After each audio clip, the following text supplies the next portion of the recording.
Hey guys, it's Sean Ilg. This is the third of 4 videos that we are doing related to options for you to level up your game, give yourself some great education, especially for not a lot of money in many of these cases. So let's go!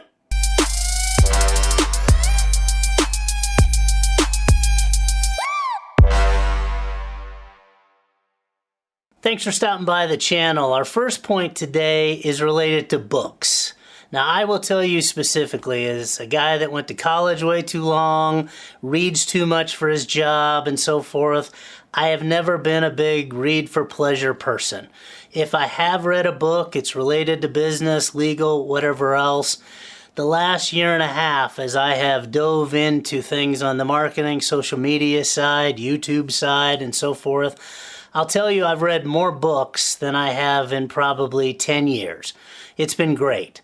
Not reading the books, like I said before, not something I'm probably the most proud of, but don't make that mistake. I think I've read stats that says the average CEO reads 4 or 5 books a month, and I think that makes a lot of sense. I think there's also some options in today's world that will make this more efficient for you. What do I mean by that? I mean, 1, it can be online. 2, it can be audiobooks. I'm a big fan of that. When you're driving, you can always catch 5 to 30 minutes or longer, depending upon what you're doing. It adds up quickly. You can get through books quickly. I speed read generally, and I think there's a method to even skim through a lot of books to hit some of those highlights and so forth.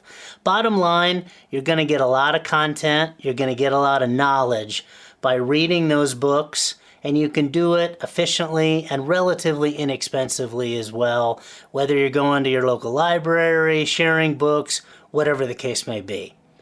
Guys, I would like you to hammer that subscribe and like button for me to show some support for the channel, and we can continue to keep sharing information moving forward. Let's move on to point number 2. There's a lot of educational opportunities at work. Now, I know anything related to work, jobs, a lot of you are trying to get away from your jobs. I get it. At the end of the day, before you leave that job, or taking advantage of somebody else's educational opportunities at their place of employment, there's a lot out there. The benefit is twofold at a minimum. First of all, it's normally going to be good content. That company is going to spend some good time, money, and energy putting together something designed to make their employees better. The second part is, if you're an employee, it's free. If you're a friend being taken to some sort of educational opportunity tied to your friend's company, free. Those are the types of things that, 1, are a benefit, but I promise you, you're always going to specifically get something out of it.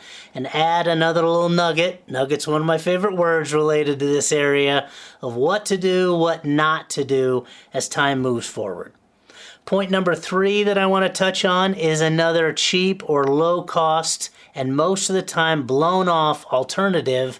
And it's kind of ironic because the point is university resources.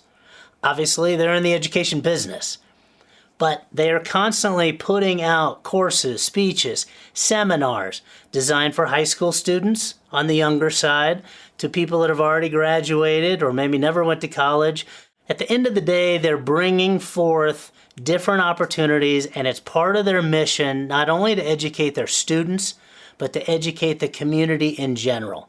So make sure you're taking a look at anything that is being offered in those areas as a way to level up your game. The bonus tip that I have for you today is a lot of retired executive organizations. I know one of the organizations around here, it might even be national, is a group called SCORE, and it's retired business folks and executives that volunteer their time, fill folks in on areas that they're light on or they really don't have a clue on, whether it's accounting, taxes, strategic planning, human resources, any area of business. Make sure you're vetting out and looking for those organizations because those people have a lot of experience and they're getting involved because they want to give back. And most of the time, almost all the time in my experience, there is no cost associated with that type of involvement. And that involvement could be with somebody that's with you for a long time, no matter where you're at in your journey and no matter what industry you're specifically in. I appreciate you guys stopping by the channel today, and make sure you check out the next video in this series. Peace!